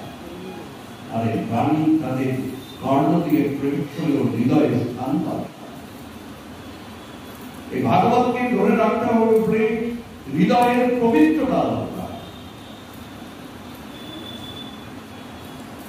ভালো আশ্রয় দরকার, আধার। যাদের পূর্ব জন্মের স্বীকৃতি আছে সেই সুন্দর আধার সম্পন্ন পুরুষ বা নারী সেই ভক্তরাই ভাগবত কথা শ্রবণ করে এ আশা করতে পারে।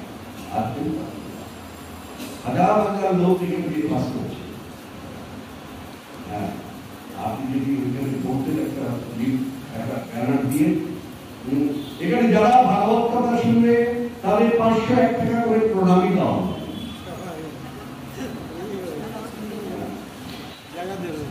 আর রাজকীয় ভোগ তাদের দেখুন কি অবস্থা। এখানে কত লোক আসবে? একবারে শিবসুরা থেকে আসবে, ঠাকুরপুর থেকে আসবে, ওদিকে সাতবাজার থেকে আসবে, সব জায়গা থেকে ছুটে আসবে। কি আসবে 501 টাকা করে দেবে ভাগবত শুনে।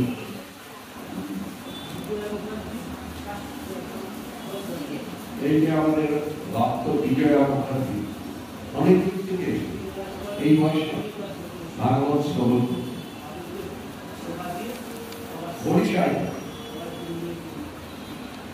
শখের কথা। অনেকে দূর দূর থেকে এসছে, তারা কিন্তু 501 টাকার লোভে আসেনি। তারা রাজকীয় ভোগ পাওয়ার জন্য আসে। যদি এতটুকু প্রসাদ পায় তাই ভাগবতের ভক্তরা কি বলে যে আমার যেটা দিয়েছেন আমাকে হাতে একটু তুলে দিন, আর বাকি যারা পায়নি তার ভাগবত কথা শ্রবণ করতে করতে তাদের ভোগের যে বাসনা সেগুলো তাদের ভিতরে বৈরাগ্য আছে। আর বৈরাগ্য না হলে পরে শুদ্ধ ভক্তি আসবে। তার ভিতরে যদি ত্যাগ না থাকে তার ভিতরে শুদ্ধ ভক্তি আসবে, কিন্তু শুধু ভক্তি হলে হয় না, আবার শুদ্ধ ভক্তি পরম শুদ্ধ ভক্তি সেটা কেবল আসবে যখন আপনি বৈরাগ্য আসবে, ওদিক থেকে ত্যাগ করতে আরম্ভ করেন, আর এদিকে আর ওদিকে যদি আপনাকে বন্ধন করে রাখে, ওদিকে যদি ভোগের প্রবৃত্তি থাকে, তাহলে আপনার এদিকে আর কথা হবে না। ওই একটু ভাগবত শোনা, একটু এখানে ওখানে যাওয়া, এখানে আর গলতভাবে যাওয়া। গলতভাবে একমাত্র যাদের শুদ্ধ পরম ভক্তি আছে, অর্থাৎ যাদের ভিতরে জড়জগতের ভোগ প্রবৃত্তির উপরে বৈরাগ্য যাদের তারাই বন্ধন যখনই থাকবে তখনই পাবে, আর যতদিন ভোগের আকাঙ্ক্ষা থাকবে, আপনার বন্ধন থাকবে, ততদিন এগুলো যাবে। কারণ ওইখানে দিয়ে টানছে নৌকোতে আপনি যাবেন কি করে? এখানে যদি কেউ ধরে থাকে, ধরে টানতে থাকে,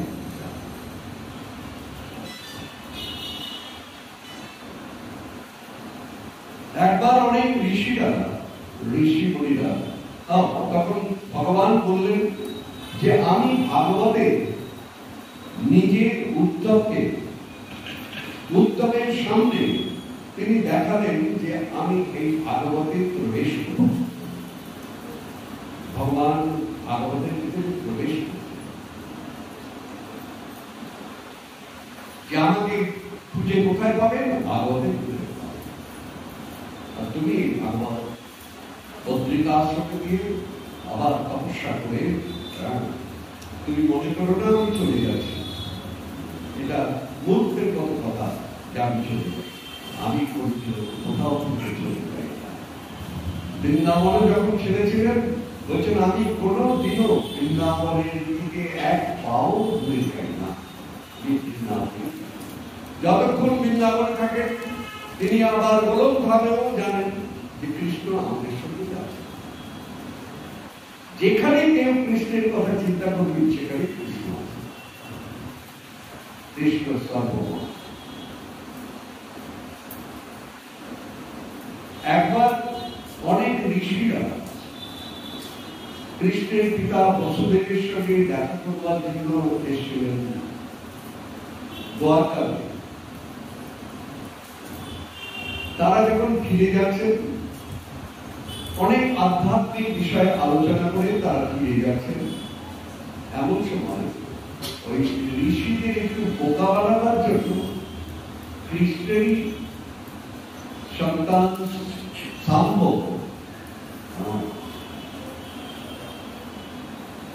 কে একটা নারী সাজিয়ে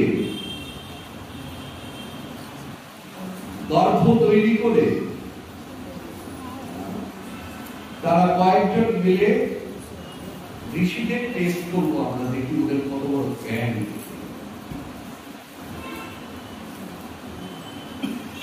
যখন ফিরে যাচ্ছে তখন বলছে নমস্কার, বলছে আপনারা তো মহা জ্ঞানী, আপনারা তো অন্তরের সব কিছু দর্শন করেন, বলুন তো এর ছেলে হবে না মেয়ে হবে? আমাদের সঙ্গে হাসি ঠাট্টা হচ্ছে। বললেন না, এক থাপ্পড় মারবো বললেন না,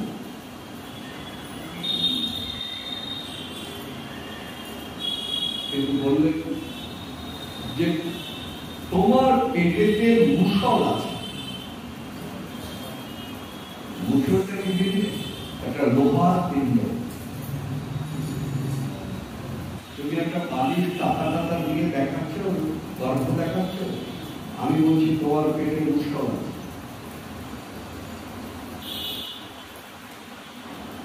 আর মনে মনে বললেন যে এই মুসলের দ্বারাই তোমাদের বিনাশ। ভগবান কিন্তু এটাকে রোধ করতে পারতেন, কিন্তু ভগবান নিজের যত্নের উপর রাখতেন। কি বিরাট মহান ক্যারেক্টার কৃষ্ণ। যদু বংশকে সৃষ্টি করেছেন, পালন করেছেন, কিন্তু যখন দেখবেন যদু বংশে যারা আছে তারা অত্যাধিক বেশি তারা মদবত্ত হয়ে গেছে। কৃষ্ণ আছে বলে ধরাকে সহায়কায় মনে করছে, কাউকে কথা দিচ্ছে না, ঋষি মন্দির শ্রদ্ধা করতে যাবে না। সেই জন্য কৃষ্ণ ওই যে অভিশাপ দিলেন যে মুসল, কৃষ্ণ তার স্বীকৃতি। যদু বংশকে দেবতারা আমাকে চলে যেতে বলেছে, কিন্তু আমি নিজের হাতে যদু বংশকে ধ্বংস না করে যাব না। সকলে কি করে? তার নিজের বংশকে আড়াল করে রাখে, যাতে তাদের কোনো বিপদ না হয়। কিন্তু ভগবান শ্রীকৃষ্ণ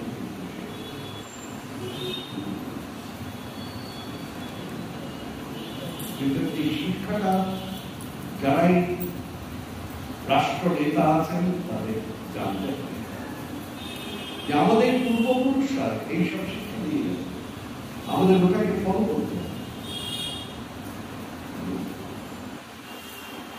তখন সত্যি সত্যি সেই ওর পেট থেকে ওই মুসল বের, যখন মুসল বেরোয় তাকে ঘষে ঘষে ঘষে করে সমুদ্রের জলে চলে যায়।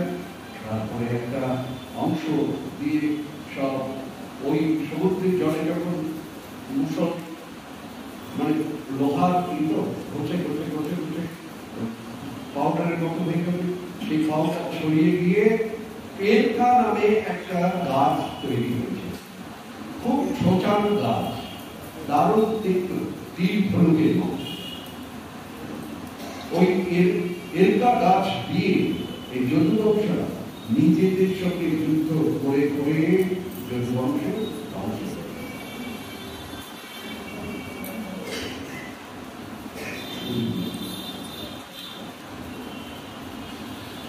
কৃষ্ণ ওটাকে ওদের এটাকে মানে অ্যাপ্রুভ করলেন যে আমি থাকতেই তোমরা এই কাণ্ড করছো, আমি চলে গেলে তোমরা কি করবে। যদুবংশ যে নাম করেছিল কৃষ্ণের জন্য, দেখা গেল সেই নাম রাস্তায় রয়েছে, অসম্ভব হয়ে গেল যদুবংশ। ভগবান নিজের হাতে যদুবংশের ধ্বংস দেখে গিয়ে এবার তিনি চলে যাবেন, কিন্তু তার একটা যাওয়ার একটা তো কোনো মানে কাহিনী দরকার, কি করে যাবে, কোন একটা কারণ তো দরকার। তিনি তখন এক সময় এই বৃক্ষের কাছে দাঁড়িয়ে বৃক্ষে বসে আছেন, তিনি পাটাকে এই পাটা এরকম ভাবে দিয়ে বসে আছেন। ওখানে ধরা নামে এক ব্যাগ ছিল, সে রামলীলাতে বলি আপনার ছিলেন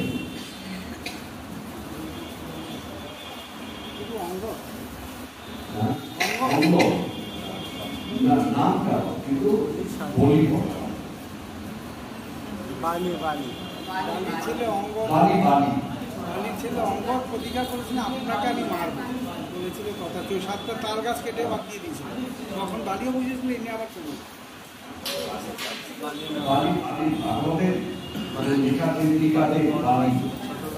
রামচন্দ্র লীলায় বালি। তখন দূর থেকে সে ভগবানের শ্রী পাদপদ্ম এত সুন্দর ছিল, এত নরম ছিল,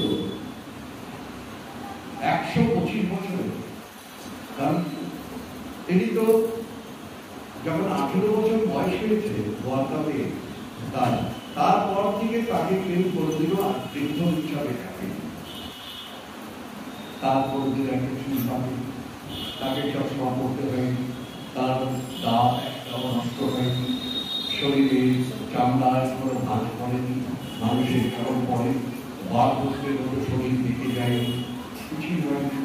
আর মনের তেজ, সেই যৌবনে যেরকম তেজ থাকে, সেই জন্য ভগবানকে নব যৌবনে তিনি সর্বদাই বিরাজ করেন। ব্রহ্মাদেব ব্রহ্ম সংহিতায় তাকে এইরকম ভাবে তার গুণগান কীর্তন করে, অদ্বৈতমচ্যুতম মনাদির অনন্ত রূপম আদ্যাম পুরাণ পুরুষং নব যৌবনং বেদেষু দুর্লভম সুদুর্লভম আত্মভক্তং গৌরীন্নম আদিপুরুষং তমহং ভজামি।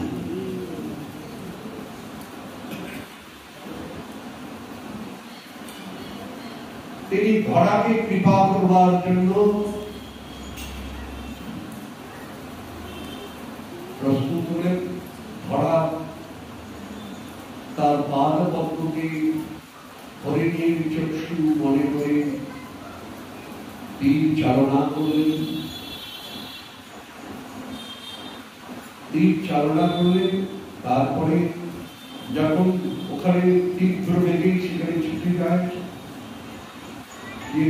চতুর্ভুজ নারায়ণ, এ আমি কি করলাম, কত অন্যায় আমি করলাম।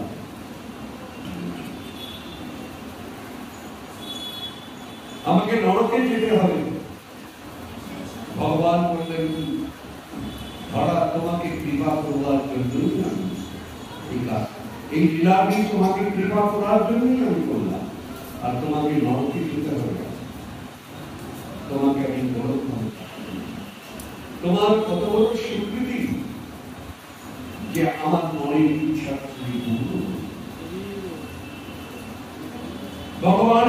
ইচ্ছা না হতো, যে কালিয়াকে দমন করেছে, যে আপনার গিরধারী পর্বত ধারণ করেছে, কেশী দৈত্যকে যে বধ করেছে, কংসকে বধ করেছে, এত অসুরদের বধ করেছেন, হিরণ্যাক্ষকে বধ করেছেন, হিরণ্যকশিপুকে বধ করেছেন, মধু দৈত্যকে বধ করেছেন। তার কত বড় শক্তি চিন্তা করুন। সে একটা ধরার একটু এইরকম ছোট্ট একটু আঘাতে তার মৃত্যুবরণ না, এটা কখন বিশ্বাস। ভগবানের ইচ্ছাতে তিনি এসছেন, নিজের ইচ্ছাতে ওই ধরাকে তিনি কৃপা করবার জন্য এই লীলাটি করলেন। ভগবানের সামনে ওই ধরা আপনার পূর্ণ মুক্তি লাভ করে। তাই গৌর প্রেমানন্দে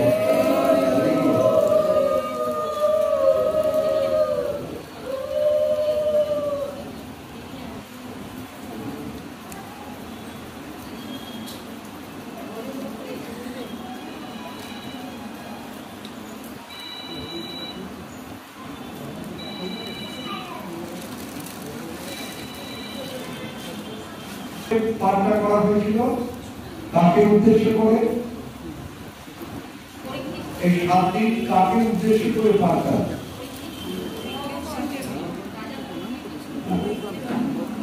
একজন দুজনই উত্তর দেয়, আর সকলের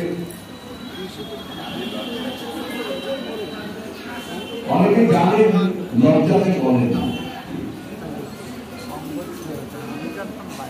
এই ভাগবতটা হয়েছে পরীক্ষিতের জন্য, তাই পরীক্ষিতকে শোনাচ্ছে। এবার পরীক্ষিত অভিশপ্ত ছিলেন যে 7 দিনে তার দর্শনে তার মৃত্যু হবে। সেটাই হচ্ছে ভাগবতের শেষ মানে পরীক্ষিতের মৃত্যু হয়নি, পরীক্ষিতের মৃত্যু অভিশাপ দিয়েছিল, কিন্তু পরীক্ষিতের মৃত্যু হয়। যারা ভক্ত হয় তাদের মৃত্যু হয় না, তাদের কি হয়? তারা অপ্রাকৃত স্তরে চলে যায়, অপ্রাকৃত ভগবানের লীলা ভূমিতে তারা চলে যায়, ভগবানের পার্শ্ব। তাদের মৃত্যু হয় না। মৃত্যু হয় যাদের জড় দেহ, তাদের মৃত্যু হয়। ভোগী যারা, তাদের মৃত্যু হয়। আর যারা ত্যাগী হয়, বৈরাগী হয়, কৃষ্ণের ভক্ত হয়, তাদের কখনো মৃত্যু হয়। তাদের বিষ্ণুদূতরা নিয়ে যায়। তাদের শেষ যে লীলা কথা পরীক্ষিতকে সেই আপনার ব্রহ্মসাপ পূর্ণ করবার জন্য আমরা আরো দিন পরে আমরা সেটা আলোচনা করব। তারপরে একটু ভজন করব, তারপরে সুখদেব বিদায়। সুখদেব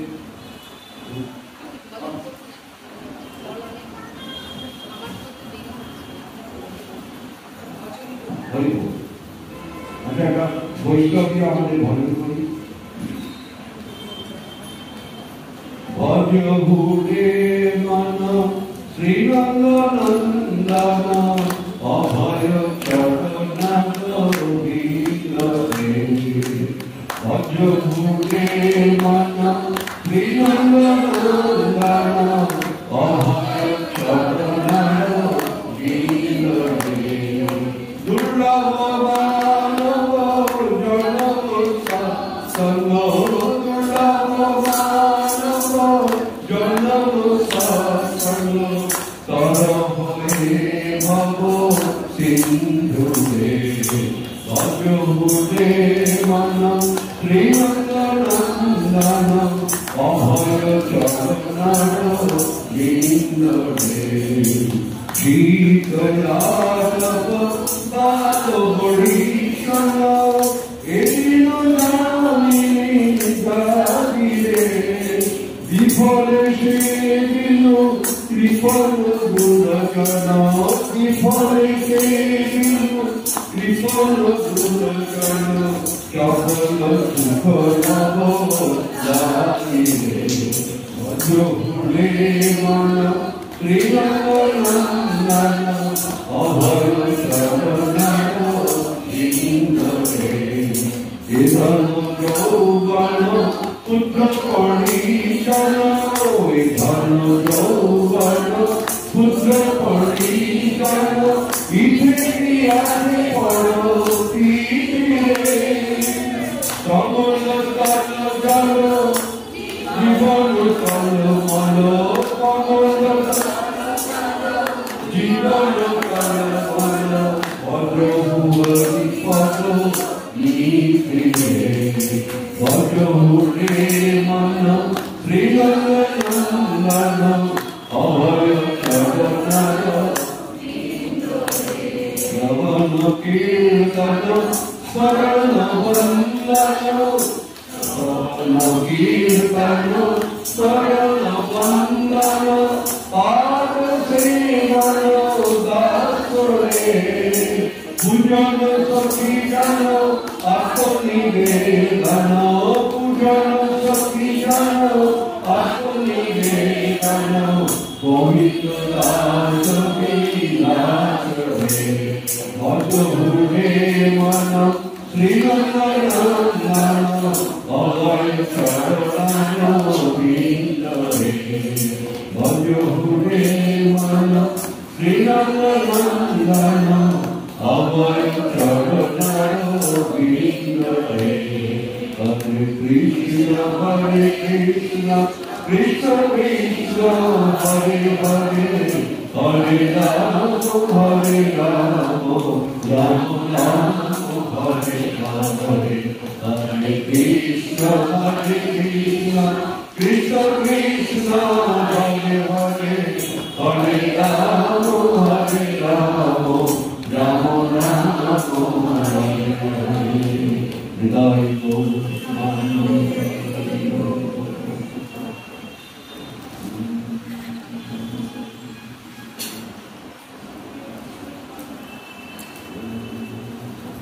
কৃষ্ণ না থাকে কৃষ্ণের অবর্তমানে যদি এই কাজটা হতো তাহলে কিন্তু ভারতবর্ষ সত্যি কলঙ্কিত হয়ে যেত। কিন্তু কৃষ্ণ দ্রৌপদীকে এত বড় কৃপা করলেন যে তার কলঙ্ক আর লাগলো না। করুণা কর দ্রৌপদী পুকারি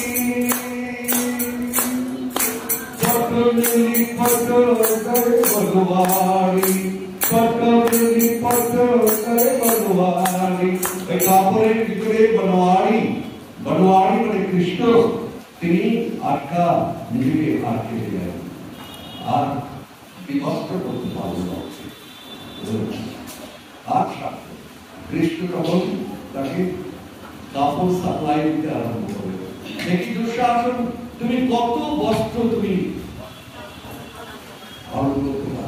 কিন্তু পারল না, ঘেমে চুরমার হয়ে গেল, পাহাড় হয়ে গেল, কিন্তু দ্রৌপদীর বস্ত্র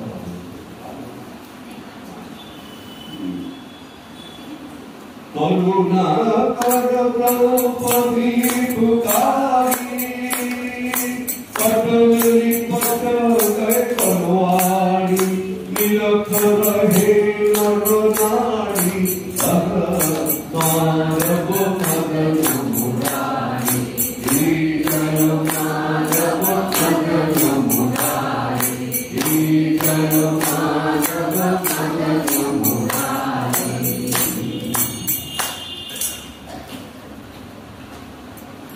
একবার নদীতে ঋষি মুনিদাস একটা উৎসবের দিন স্নান করতে গেছিলেন। জলের স্রোতেতে আপনার তাদের কাপড় ভেসে গেছিল সেই ঋষি মুনিদাস। দ্রৌপদী সেখানে ছিলেন। দ্রৌপদী তখন তাদের সেই নিজের বস্ত্র দিয়ে তাদের সম্মান রক্ষা করেছিলেন। ভগবান অন্তর্যামী তিনি এটা জেনেছিলেন। আর দ্রৌপদী ভগবানের পরম ভক্তি। ভগবান কারো এই যে তার নিজের জন ঋষি মুনিদের যে সাহায্য করেছে এর দিন ভগবান মন্দির সন্তানের এই চিন্তা করেছিলেন। এই সুযোগ পেয়ে দ্রৌপদীকে বস্ত্র দিয়ে ভগবান তার দিন ভক্তকে কৃপা করে সে সকলে মিলে দেখলেন যে দেখো সকলে চেষ্টা করলেন, দেখো কোন আপনার দ্রোণাচার্য ছিলেন, বিশ্বজিৎ ছিলেন, কেউ পারলেন না একটা নারীকে রক্ষা করতে। তাদের আমরা বীর বলি। যে নারীকে রক্ষা করতে পারে না সে আবার কিসের কি? যে একটা শিশুকে রক্ষা করতে পারে না সে আবার কিসের কি? যে দেশকে রক্ষা করতে পারে না সে কিসের ক্ষত্রিয়? তাদের ওইখানে যত রাজন্য বর্গ ছিলেন তারা ক্ষত্রিয় হওয়ার উপযুক্ত নয়। ভগবান তাদের বিশেষ শক্তি দিয়েছেন, আর বিশেষ সময়ে যদি সেই শক্তি প্রয়োগ না করে, নারীকে যদি রক্ষা না করে, তাহলে তার এই শক্তি অবর্জনা করা হবে। ভগবান কিন্তু তার কৃপা করেই সবসময়